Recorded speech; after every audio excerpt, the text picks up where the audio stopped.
Hello, Sam. Hi, how are you? I'm fine, thank you. Yes, what did you want to say?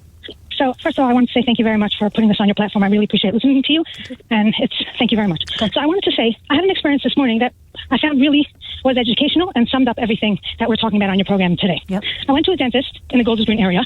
He's not a Jewish dentist, and we were speaking regular while he has his instruments in my mouth, etc. And he has an assistant with him who is clearly Muslim in the whole dress, etc. Mm-hmm. And we're speaking regular, mundane, basic issues. And then she leaves for a minute. And then right away he says to me, he goes, "Oh, Samantha, I'm so sorry about what happened within your community today. I really feel for all your people and everything that's been going on." And she walks in and the conversation's over as if it never happened. And to me, this sums it up. It means that when you're talking about education, we're all so scared to educate everyone in general because we're walking on eggshells around different communities. And until we're able to be open and say, this is a situation, we're not pointing fingers specifically at anyone, but this is a general education that needs to take place, nothing's going to happen. And until we're able to do that and accept what's going on, there can't be any sort of education. Because if every time we have to whisper and we have to hide when there's people that are around that we're scared of what the ramifications will be with regard to our conversation, nothing will ever happen. There's good silence and there's bad silence. And that is bad silence that you're describing, isn't it? Yeah, and it's not the first time it's happened to me. I'm overtly an Orthodox Jew, and I'm extremely proud of who I am and where I come from. I'm not English, as you can hear. I've been in this country for 31 years. I'm Canadian, and I've been living here, and I've been a proud Jew here. And I'm grateful for what the government and what the country has done for us. And I hope to continue staying here. But if this is what's going to go on, it's very difficult. And every time we whisper, we're busy whispering and we're behind. Oh, we can't speak in front of her and in front of him because we're scared what the backlash will be. Nothing will ever happen and nothing will ever change no matter how much money the government pumps into education. If this is the rhetoric and this is what we're all scared of, then nothing will ever change. And I think the way we counter that is to put aside who's Jewish, who's Muslim, who's Catholic, who's Protestant, who's Sikh, who's Hindu, who's whatever. Put that aside and ask ourselves, is the person I work with, is the person I'm dealing with here in this instance, a decent, rational human being? A non-violent, decent, rational human being who isn't going to rant about Muslims or rant about Jews or rant about Catholics or Christians. You know what I mean? Ordinary, good old-fashioned, rational people. I'm on their side. I don't care what they look like. I don't care what their religion is. I'm on their side. The kind of Muslims who greeted Henry when he went to the mosque in the 2000s when he was a community support officer. I'm with them. I'm with the kind of Jews who do the same. I'm with the kind of Christians who do the same. I'm with the kind of atheists who do the same. That's where we need to get to. And anyone who wants to speak in hushed tones about Jews or Muslims, well, tackle them head on. 216. Hello. Thank you for taking my call. First of all, I have to say outright that I've heard a lot of Jewish people saying that they're terrified, they're taking off their Magen David, etc. I am not terrified, and I will not be terrified. I'm furious. So, number one, I think that Keir Starmer and his government must be held culpable for a large part of it because they should have stopped the marches. They were hate marches. Globalise the Intifada means kill Jews. Well, that's what's happening now. And I'm absolutely astonished that nobody has made that connection, number one. Number two... Oh, they have, Sue. I certainly have, and so have callers. They have, I promise you. But then why hasn't the government done something about it? I mean, all of these marches should be stopped. When we march, the Jewish population, we sit there and we sing songs and we wave banners. We are peaceful people. We do not want this. And I think additionally, what somebody has to realise is what's going on in schools. I have knowledge of a teacher teaching 16 and 17-year-old A-level students who were telling him that Hamas fighters were freedom fighters and Israel was a terrorist state. And that I know was said. Yeah, and that was 4 years ago. And that needs to be tackled in our schools. I have a friend who's a teacher as well who hears and sees similar things. It's terrifying. I also know of children who have gone to Auschwitz on an educational visit and have come out and said they didn't finish the job. And the problem we've got here is this is at the very, very young. Our young people are being brainwashed. And it was a concerted effort by a number of outside communities, foreign states who have done this over the last 20 years. I admire them. They've done a brilliant job of delegitimizing the Jewish people. And I also think, and this is what really upsets me when I see these marches, they're people who look like me. They're ordinary British people marching for hate. What are they thinking of? Do they not realise what they're doing? But I think, Sue, plenty of them don't think and aren't marching for hate when they do that. Lots of people, I know some of them, march because of their distress at what they were seeing happening in Gaza and the sheer scale of the death that was happening there. Now, I many times on air had conversations with people about that, as you know, I'm sure. And, the moment I tried to put it into a broader context of both war and Hamas's involvement and the way Hamas has set up society in Gaza, it doesn't exclude criticism of Benjamin Netanyahu or the IDF for the strategic decisions they took. But the second I raised anything about Hamas, I was called, genocidal Israeli shill, all that stuff. The lack of reason that I've been on the receiving end of and witnessed is my biggest worry. When people are just out of control and have no reason in their minds, we're in trouble, and I think we're there. Well, my view is, I would say this, and my mother would be furious with me, but it is anti-Semitism. I remember somebody has written a book quite recently, and it says Jews don't count. Where are all the mild-mannered Muslims speaking up for them and saying we are equally a minority in the country? There are 300,000 Jews and probably 5 million Muslims. Where are they all? Well, they're not calling me that much in the last couple of days, that's for sure. But Sue, I got a cab yesterday, heading off to a friend's in the evening, black cab, Somali driver, said to me, knew who I was from my voice, had LBC on and was talking about it, told me he had to leave Somalia years before. He absolutely felt for the Jewish community and for the people of Golders Green and what had happened. And he was fearful that from the look of the guy, the attacker, he was fearful that he was from Somalia. It turns out he is from Somalia. He was, But people are there. But the point is, they have to speak. They have to come forward and speak.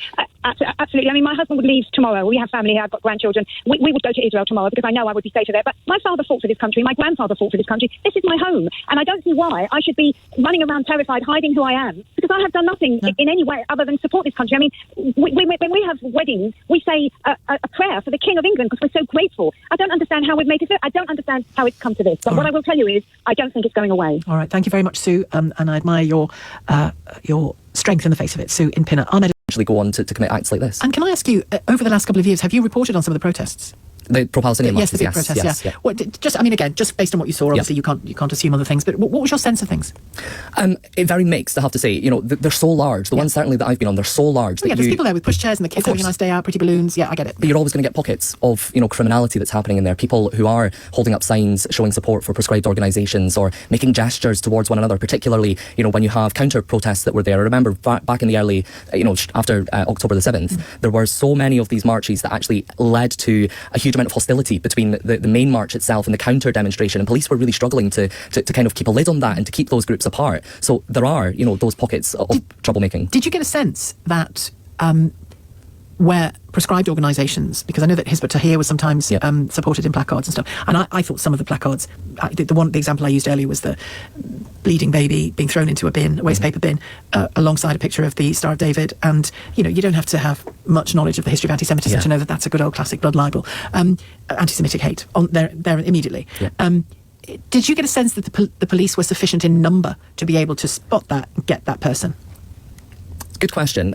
There were always a lot of police officers there when I have covered them, and they have this tactic as well that they use where actually they film everything that's happening so they can go back and they can review that footage. So what we've seen certainly recently as well when it comes to Palestine Action, for example, is actually they'll film a protest and then they'll go back and identify those people, because the other thing is, in some of those situations where they did go in and make an arrest during that demonstration, it can escalate. People get really, really wound up about that, and sometimes that led to more kind of tensions that they perhaps can avoid by making the arrest at a later time. So there were certainly a lot of eyes on the ground on those protests, and there was one day I went into the kind of control room to see all the CCTV cameras. There are eyes everywhere.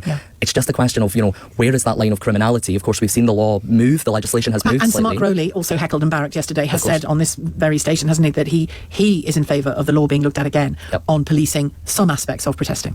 And there's also new legislation that has just come into effect. It was given royal assent yesterday, which gives the police more powers to look at those repeat protests where they're happening in the same place every week or every month. They're bringing disruption and also causing distress. Police now have more powers where they can look again at whether they can allow those protests to happen so frequently, and also around face coverings and stuff as well. So we may well see a shift that's coming down the road from some of those police. I think we should be much tougher on face coverings than we are. I think a lot of people would agree. And it's interesting you say there about is it the repetition of the protests, or is it the nature of, or some aspects of the protests? It's to do with the disruption and the distress that they cause. So if you have the same march going past a synagogue week after week, or through a community where clearly it's causing disruption to daily life, then they will be able to look again about whether it's proportionate to allow those marches to continue.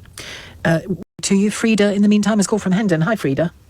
Hi, Sheila. Thanks for having me on. Pleasure. I guess the bit I want to add to the conversation there's 2 points, actually. The first one is, firstly, I'm Jewish. I live in Hendon, borderline Golders Green. My children go to school in Golders Green just 5 minutes from where the attack happened. And I think that there's, in terms of tackling this issue and how we move forward and what the government should be doing, I think, people are calling in and saying ban the hate marches and these slogans of globalise the intifada, and all that's been addressed. I'm not going to say all of that because it's been said on here already, but I actually think there's something that hasn't been addressed, which is a lot of people that go on these marches, and you had someone on the radio earlier who said she goes on there and it's because she's appalled by what's happened in Gaza. I think if there was more education around what Israel is, who Hamas is, Israel is a democratic country. You may not agree with every single part of the way they run this war, but ultimately they're a democratic country, and the proportionality question, all of that, it is a war. You're going to see horrible things in a war. And Hamas is a totalitarian regime. And I think that's where people are forgetting. And if we're going to think about education, we have to really educate people in understanding this conflict. I would agree with you, but I would still say that if people want to take to the streets of this country, band together and shout down and criticise the manner in which that war is prosecuted. They have every right to do so. What I don't think they have the right to do is to foment Jew hatred in the process. I agree that they have every right to do so, but I do think if there was more education, it would actually take away a lot of the people that are going to the protests. People who are seeing images coming out of Gaza and are horrified and then see the numbers. If there was more education, that Hamas's numbers are often not accurate. I think that really would change the amount of people, and it would actually be a dividing point in seeing that the people going to the marches, many of them are doing it for hateful reasons. Well, and also it was very telling, wasn't it, at the time when the marches were almost every weekend. It was very telling when reporters would ask people to explain why they were there. And then they lots of them, this isn't true of everybody there by any means, but you could see a lot of young people there in particular who didn't have a baldy clue about anything in the Middle East. Yeah, and people would, they'd be asked, when you say the river to the sea, which river, which sea, and people had absolutely no idea the size of Israel, which countries surround Israel, what Hamas had in their manifesto, what they want to do to Israel. And I think it's that lack of education that unfortunately has led to the events that happened over the past 2 years in this country. But, what happened in Manchester earlier in October and what happened yesterday in Golders Green. And I think that education is key. If the secondary schools were running programs where students could learn the facts, and I know that I say that carefully because obviously everyone's got their own opinions, but yeah, but there are some facts. There are plenty of facts. But I agree with you, and I don't think it should just be the facts from the Israeli side either, if you see what I mean. I think we should all learn. I've certainly been trying to educate myself over the years on, all the time as a journalist on the Middle East, not just the Israeli experience. But that's important as well, isn't it? That we just say, look, what is this? What is this this international dispute? How did it begin? Debate the rights and wrongs of various points in it, assess what the history tells us, all of that, just education, plain old education. I agree with you. It's got to be a way. It's got to be a part of it. It's got to be a part of it, and I just don't think we do enough of it. I really don't. I'm sure there are some great examples in some schools where it's happening, but I don't see much evidence of it. Thank you very much, Frida and